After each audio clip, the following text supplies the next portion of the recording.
had just clocked out of the auto shop, hands still smelling like oil, when my phone lit up with a number I didn't recognize.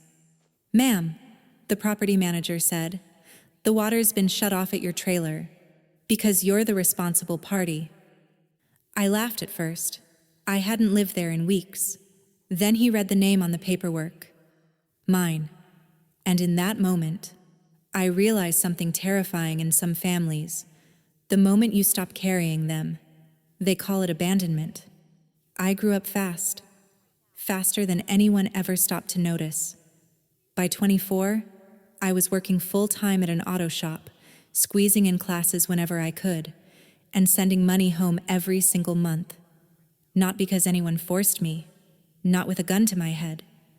It was always framed as something softer than that, something reasonable, just until things settle down, just to keep the place, just so everything stays calm. It was never called rent, never called support. It was always helping out, keeping the house, keeping the peace, keeping my mom from falling apart. Marilyn liked to say it like a compliment. "You can handle it. You're strong. You've always been mature for your age. I don't know what I'd do without you." People hear that and think it's love. I used to think so too. But here's the part no one sees from the outside. When you're the strong one, you don't get asked if you're tired. You don't get asked if you're scared. You don't get asked if you can actually afford it. The assumption is already made. You'll figure it out. You always do. So I figured it out. I worked more hours, skipped meals, paid late fees before anyone else noticed they existed. Signed papers I didn't fully read because I trusted the person handing them to me.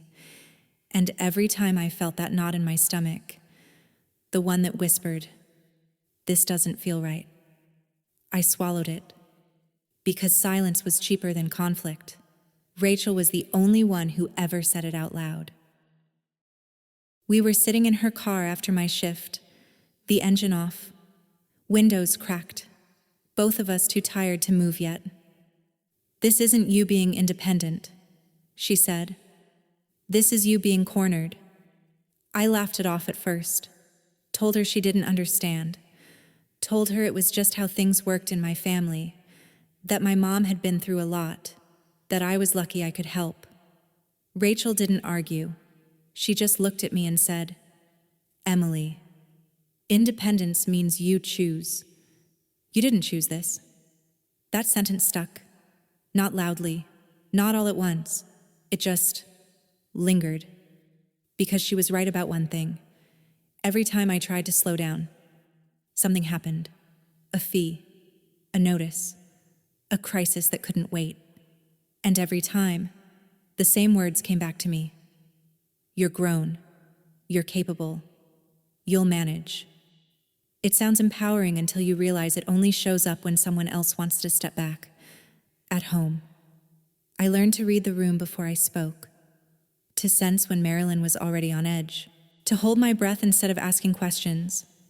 If I stayed quiet, things didn't explode. If I pushed, the air turned sharp fast. So I stayed quiet. I told myself it was temporary, that once I finished school, once I got a better job, once things stabilized, I could breathe. That this was just a phase you push through if you're loyal enough. But loyalty, I was learning, had a price. And somehow, I was always the one paying it. I didn't feel brave. I didn't feel noble. I felt tired. Tired of being praised for surviving things I never should have had to survive. Tired of being told I was strong when what I really needed was backup. And still, I stayed silent, because silence kept the house standing. At least, that's what I told myself. I didn't know yet where that silence was leading. I just knew it was costing me more than money. It didn't start with anything dramatic. No screaming, no big betrayal, just a lot of small things that were never supposed to be mine. Calling the water company because the bill was late again. Putting my name down for parking fees because they won't talk to me. signing a short-term loan because it's just to get through this month. Every one of those things came wrapped in the same phrase. This is family stuff. Don't make it weird. We'll figure it out. Marilyn never said she was taking advantage of me. She didn't have to. She framed it like trust, like closeness, like I was special for being included. You're good at this. You're responsible. You can handle things I can't. At first, it felt almost flattering, like I was being chosen. But over time, I noticed a pattern I couldn't unsee. Whenever something went wrong in her life, a job falling through, a fee she didn't expect, a notice she didn't want to open, there was always a pause. And then the same line landed on me. You're grown. You'll manage. You'll figure it out. It sounded like encouragement, but it only showed up when she needed to step away. Rachel was the one who finally said the thing I'd been avoiding. We were sorting through my mail at her kitchen table, stacks of envelopes spread out like evidence. She looked up and asked, quietly, "Why is it always you who pays when she messes up?" I didn't answer right away, because the truth was uncomfortable. I had told myself this was what independence looked like, that this was me being strong, that this was just what happens when you grow up faster than other people. But independence doesn't feel like being trapped, and strength doesn't feel like panic every time the phone rings. I started replaying moments in my head. The times Marilyn said she was too tired to deal with paperwork. The times she said, "You're better at talking to people."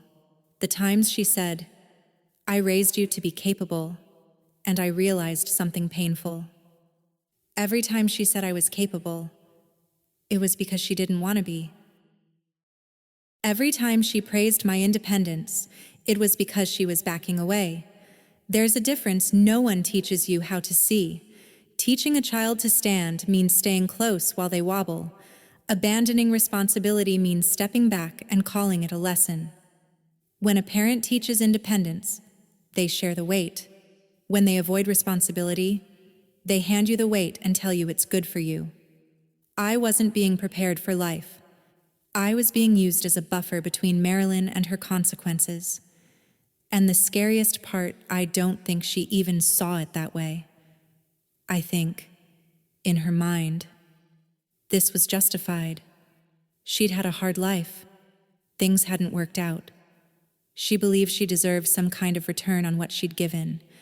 And somewhere along the way, that belief turned into something else, something dangerous. The idea that because she brought me into the world, my stability belonged to her, that my credit, my time, my future were resources she could borrow from. Not because she was cruel, but because she felt entitled. That realization hit me harder than anger ever could, because it meant this wasn't a misunderstanding. It was a system where I stayed quiet, where I handled things behind the scenes, where I absorbed the stress so she wouldn't have to. And every time I thought about pushing back, I felt the same fear. If I speak up, I'm ungrateful. If I say no, I'm selfish. If I leave, I'm abandoning her. So I stayed. I paid. I signed. I fixed. And I told myself this was temporary. What I didn't realize yet was that temporary had no end date. As long as I kept stepping forward, she would keep stepping back and calling it independence. I went back to the trailer one afternoon to grab the rest of my things. Nothing dramatic. Just clothes, a couple of books. Things I'd left behind because I didn't think I'd need them right away. Marilyn wasn't home. The place felt quieter than I remembered. Too quiet. I was halfway through the bedroom when I noticed the drawer by the desk wasn't fully closed. Inside were envelopes I didn't recognize. Not junk mail. Official stuff, logos, account numbers. My stomach tightened before my brain caught up. I sat on the floor and started opening them. Email confirmations printed out, service registrations, payment logs, all with my name typed neatly at the top. Not a typo, not a mistake. Mine. I kept telling myself there had to be an explanation, that this was something I'd agreed to and forgotten, that I was overreacting. Then I found the USB. It was taped to the back of the drawer, hidden like it mattered. When I plugged it into my laptop, a timeline opened up in front of me. Screenshots, PDFs, forms, dates, lining up too perfectly to be an accident. That's when it hit me. This wasn't just about keeping the water on. This wasn't just about parking fees or short-term fixes. My name had been used as a guarantor for someone else in the park, someone I barely knew, someone Marilyn had vouched for using my credit, my history, my future. I stared at the screen, my hands shaking, this cold pressure building in my chest. She hadn't borrowed money for me. She hadn't leaned on me in a moment of weakness. She had borrowed my life. Every late notice suddenly made sense. Every small favor, every time she told me, "It's just paperwork." I felt stupid. Then I felt sick. Then the anger came rushing in so fast it scared me. Rachel came over when I called her. I didn't even know what to say. I just told her I'd found something. She sat next to me on the floor, scrolling through the files, getting quieter with every page. "This isn't normal," she said finally. I told her I knew, that I just needed a minute. She shook her head. "No, Emily, this isn't a family problem." That sentence landed hard. "This is a system," she continued. "A system that only works because you don't say no." I wanted to argue. I wanted to defend Marilyn. To say she was desperate, that she didn't mean to hurt me, that she probably thought she'd fix it before it got bad. But the evidence didn't care what I wanted to believe. Dates don't lie. Signatures don't lie. Logs don't lie. I kept hearing Marilyn's voice in my head, soft and reassuring. "I'd never do anything to hurt you. You know I'd tell you if it was serious. We're in this together." But we weren't. Because being together doesn't mean one person takes all the risk while the other avoids all the consequences. I realized then how carefully this had been built. Not in one big betrayal, but in dozens of quiet moments where I was trusted just enough to be useful, and informed just enough to stay compliant. She knew I wouldn't abandon her. She knew I'd feel guilty before I felt angry. She knew I'd blame myself before I blamed her. And that knowledge gave her access to things she never should have touched. My credit, my name, my future. I felt this deep, hollow grief settle in, not just for the money, but for the trust I'd lost without even knowing it was being taken. I asked myself the question I'd been avoiding for years. If someone else had done this to me, a friend, a partner, a stranger, would I call it love? The answer was immediate. No. Rachel didn't sugarcoat it. This isn't your fault, but it is your responsibility now, because if you don't stop it, it doesn't stop.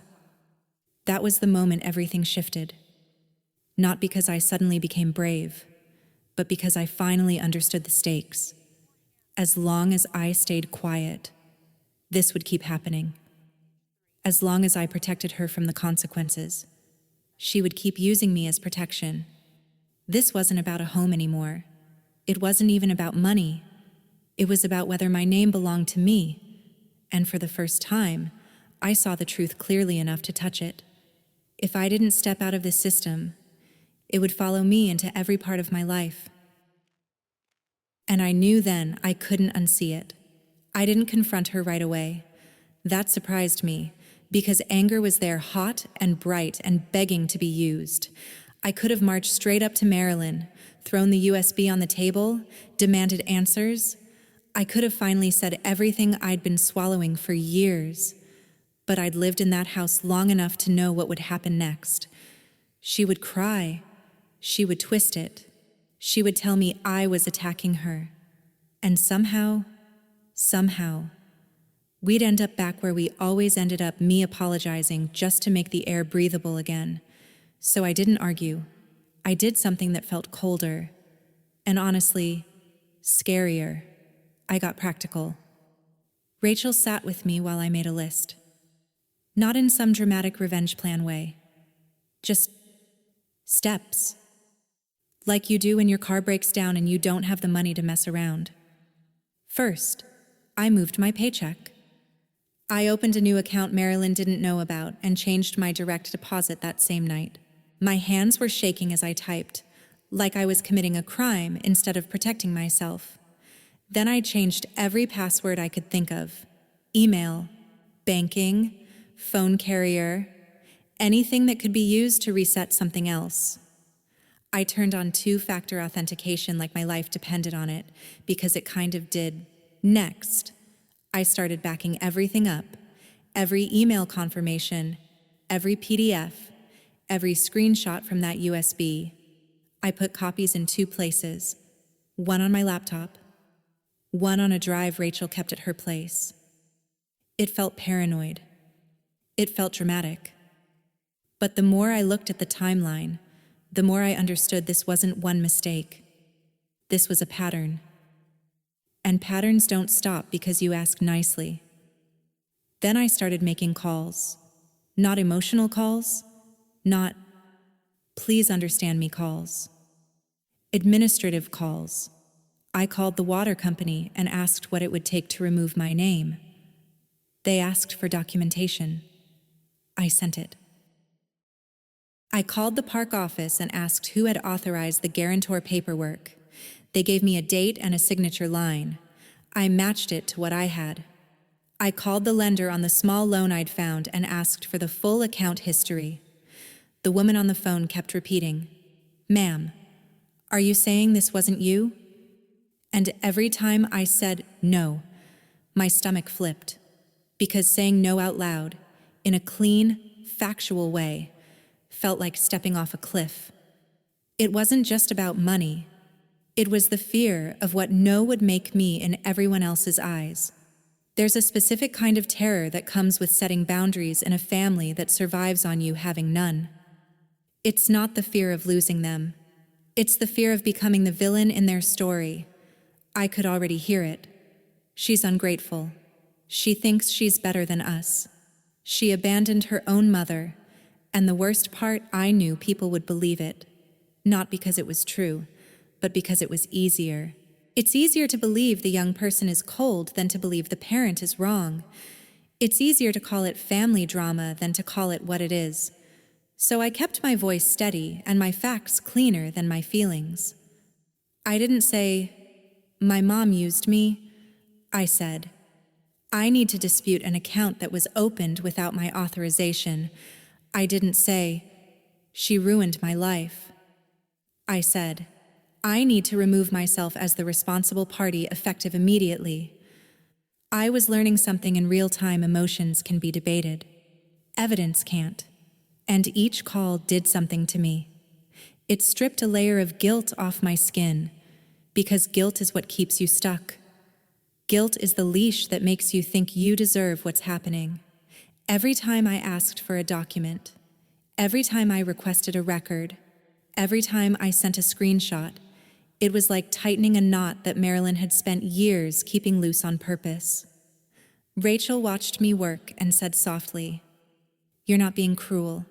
You're being clear. Clear." That word mattered. I wasn't trying to hurt Marilyn. I wasn't trying to win. I was trying to stop bleeding. And somewhere between the third phone call and the fourth email, it hit me I had spent years thinking silence was how you keep a family together. But silence was just how I kept the damage quiet. Keeping the peace hadn't saved anyone. It had only delayed the consequences while charging them to me. So I kept going. I pulled my name out of every place it didn't belong. One form, one call, one confirmation number at a time. I didn't slam doors. I didn't raise my voice. I just started taking myself back. And I knew the moment Marilyn realized what I was doing. She wouldn't call it self-protection. She'd call it betrayal. But for the first time in my life, I was ready to let her be wrong about me. The night everything came out, it wasn't loud at first. It started with whispers. Someone told Marilyn they heard the water had been shut off. Someone else said they heard I'd walked out on her. By the time I pulled into the park, people were already standing outside their trailers, arms crossed, voices low but charged. Marilyn was crying on the steps, wrapped in a blanket like she'd been wronged by the weather itself. She left me. She kept saying, she knew I couldn't handle this on my own. She just disappeared, and now look what's happening. No one asked me anything. They looked at me like the verdict had already been decided. Uncle Frank stepped forward first. He always did. He had that way of speaking like he was delivering a rule everyone else had agreed on years ago. "She's your mother," he said, shaking his head. "You don't just leave your own mother like that. Parents sacrifice everything. Kids step up. That's how it works." I felt my chest tighten. That old reflex kicked in, the one that tells you to apologize just to make it stop. But I didn't. I walked over to the folding table someone had dragged out between two trailers. I set my bag down slowly. My hands were steady, which surprised me. "I didn't come here to argue," I said. Marilyn looked up, eyes red. "Ready." I came to clear something up. She opened her mouth to speak, but I kept going. I pulled out the papers first, printed emails, service confirmations, payment logs. I laid them flat, one by one, like cards. "These are accounts opened in my name," I said. "I didn't live here when most of these charges were made." Someone shifted uncomfortably. Marilyn started crying harder. "I told you I'd fix it," she said. "You know I didn't mean I didn't raise my voice." I didn't even look at her. I pulled out another page. "This is a guarantor form," I continued, "for another tenant in this park." A murmur rippled through the group. "I didn't sign this," I said, "but my name is on it, and my credit is tied to it." Uncle Frank frowned now. "That doesn't sound right." "That's because it isn't," I said quietly. Mr. Hayes, the property manager, cleared his throat. He'd been standing off to the side, clipboard tucked under his arm, waiting. "I can confirm," he said, "that if Emily removes herself as the responsible party, the account defaults back to the primary resident." Marilyn snapped her head toward him. "You didn't tell me that." He met her gaze calmly. "Yes, ma'am, I did. More than once." The air shifted. "And just to be clear," he added, flipping a page on his clipboard, "this isn't the first time we've seen this arrangement here." Silence dropped like something heavy. Marilyn looked around, searching for the sympathy she'd had just minutes ago. It wasn't there anymore, not in the same way. "This is being blown out of proportion," she said, her voice sharper now. "I was just trying to survive." I finally looked at her then. "I know," I said, "but surviving doesn't give you the right to use me." Her mouth fell open. "You didn't even ask," I continued. "You decided, you signed. You assumed I'd carry it like always." Uncle Frank looked down at the table now. No one was nodding anymore. "I didn't abandon you," I said. "I stopped absorbing the consequences for choices I didn't make." Marilyn's face twisted. "So you're just going to let me lose everything?" I paused, and for the first time, I didn't rush to soften the answer. "I'm going to let you be responsible for your own name," I said. "The same way I'm responsible for mine." She waited for the apology, the qualifier, the backtrack. It didn't come. Mr. Hayes spoke again. We'll need to move forward based on the documentation. He said, Emily's name will be removed effective immediately. That was it. No shouting, no dramatic exit. Just the sound of papers being gathered and people slowly stepping back, unsure of what side they were on now. Marilyn stared at me like she didn't recognize me. You're really doing this, she said. Not angry, just stunned. Yes, I said. I picked up my bag. For years, every confrontation ended the same way, with me apologizing for the damage I didn't cause. This one didn't. As I walked away, I felt something unfamiliar settle in my chest. Not victory, not relief, clarity. And behind me, I could feel it the moment Marilyn lost the one thing she'd relied on most. The story where she was the only victim. I didn't know what she'd do next. I only knew the truth was finally out in the open. And once it's on the table, it doesn't belong to just one person anymore. After that night, I didn't feel triumphant. I didn't drive away smiling. I didn't feel powerful. I felt hollow, like my body had been running on adrenaline for hours and suddenly remembered it was human. Rachel and I sat in her car for a while with the doors locked, just breathing. The streetlights in the park flickered over the windshield like we were underwater. And then, something came out of my mouth that I didn't want to be true. Part of me feels lighter. Rachel didn't flinch. She didn't judge me. She just nodded like she understood exactly what I meant. Because here's the ugly truth: when you've carried someone for years, the moment they have to stand on their own, a part of you finally gets to put the weight down. That doesn't make you evil. It makes you tired. But the guilt came right after. Fast. Sharp. I stared at my hands on the steering wheel and asked the question I'd been avoiding since the first phone call. Am I doing this to punish her? Or am I doing this to save myself? That's the line people don't want to cross in their heads. Because if you admit you're saving yourself, you also have to admit you were drowning. And if you were drowning, then all those years of "you're so strong" weren't compliments. They were excuses. Rachel said something that stayed with me. Emily, if a parent is teaching you independence, they don't have to humiliate you to do it. And that hit harder than anything Marilyn had said.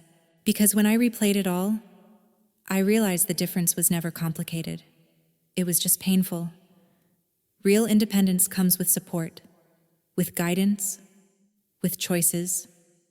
It sounds like, I'll show you how. Then you try. And if you mess up, we fix it together. It doesn't sound like, prove it. It doesn't come with shame. It doesn't come with threats. It doesn't come with you feeling like you owe someone your entire future just to be considered a decent child. If every lesson ends with you feeling small or ashamed, scared, guilty, like you're always one mistake away from being unloved, that's not training. That's pressure. That's someone handing you their responsibilities and calling it character building so they can sleep at night. And the hardest part is that it can be wrapped in love, or at least something that looks like love from the outside. I raised you. I sacrificed. I did my best. So you owe me. People hear that and they think it's normal.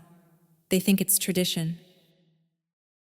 They think it's family, but tradition is supposed to protect the young, not drain them. And that's when I understood why the night at the table changed everything. Because for years, I tried to fix this with feelings. I tried being patient. I tried being understanding. I tried explaining calmly. I tried staying quiet. And every emotion I brought into that house got turned against me. If I cried, I was dramatic. If I got angry, I was disrespectful. If I stayed quiet, I was cold. If I tried to leave, I was abandoning her. In a system like that, feelings don't create change. They create ammunition. That's why the only thing that broke through wasn't my heartbreak. It was the paperwork, the logs, the dates, the forms, the email confirmations. Because evidence doesn't care who tells the story better. You can't gaslight a timestamp. You can't guilt trip a contract. You can't cry your way out of a signature line. The truth, when it's documented, doesn't need to scream. It just needs to be placed on the table. And that's what terrified Marilyn the most, not that I was leaving, but that I was bringing everything out of the fog and into the light. Because in the fog, she could always say, "You're being unfair." In the light, all she could say was, "You're doing this to me." And that's when it clicked. I wasn't destroying her life. I was stopping her from using mine as her safety net. There's a difference between helping a parent and being turned into their life raft. Helping is voluntary. Helping has limits. Helping doesn't require you to disappear. What happened to me wasn't learning to be grown. It was being pushed into adulthood so someone else could stay a child. And the reason I felt lighter wasn't because I wanted her to suffer. It was because, for the first time, I wasn't swallowing the consequences of her choices and calling it love. I still loved her. That was the part that broke my heart. But loving someone doesn't mean handing them the keys to your future. And finally, I understood that saying no wasn't cruelty. It was clarity. If you're still here, I want to say something that would have made me roll my eyes a year ago. Leaving doesn't feel brave when you're actually doing it. It feels messy. It feels lonely. It feels like you're walking out into the dark with no guarantee the ground is there. And if you're watching this because you're in a situation like mine, maybe not exactly, but close enough that your chest is tight right now, then hear me clearly. You don't have to be a hero. You don't have to make some dramatic exit. You don't have to prove anything. You don't have to burn the whole world down to deserve peace. You just have to get safe. Because that's the part people skip when they tell these stories online. They show the confrontation. They show the receipts. They show the moment the parent's mask slips. But they don't show the morning after. When your phone is quiet and you realize no one is coming to rescue you. Not this time. So if you're starting over, if you're building a life from a place that feels way too small, here's what I wish someone had told me. Plain and simple. First, don't cut everyone off. Cut the harm off. Keep one number, one person you trust. A friend, a cousin, a coworker, someone who doesn't hit you with, but she's your mom before they ask, "Are you okay?" You need one safe voice in your ear when the guilt comes back. And it will come back. Because guilt doesn't disappear when you leave. It follows you like a shadow. It shows up at night when things are quiet and says, "Maybe you overreacted." It pulls up old memories like evidence against you. It makes you miss the good moments and forget the price you paid for them. That's normal. That's conditioning. Second, do the boring, traditional things that actually keep you alive. Finish your schooling if you can. Keep a steady job, even if it's not your dream job yet. Save what you can, even if it's $20 at a time. Pay your bills on time. Sleep. Eat real food. Drink water. Show up. I know that sounds almost too simple, but when your whole life has been chaos, simple is how you rebuild. Simple is how you get your nervous system to stop living in emergency mode. Third, stop trying to win the argument. People like Marilyn don't lose because you explain yourself better. They don't change because you cry harder. They don't wake up because you finally say the perfect sentence. If they could be moved by feelings, it wouldn't have gotten this far. What protects you isn't a perfect speech. It's a paper trail. So if you're in the middle of it right now, start small. Screenshot. Save emails. Write down dates. Keep copies of anything with your name on it. Put it somewhere safe, even if you never use it. Because here's what I learned the hard way when your reality gets questioned. Your memory won't be enough. Not when everyone is telling you you're imagining it. Not when you're tired and guilty and you just want it to stop. Evidence doesn't argue back. It doesn't get emotional. It doesn't collapse under pressure. And I'm not saying this so you can destroy your family. I'm saying it so you can stop being destroyed inside your own life. Also, this part matters. Ripping yourself out of an unhealthy home doesn't mean you'll feel happy right away. Sometimes the first feeling is grief. Sometimes it's emptiness. Sometimes it's rage.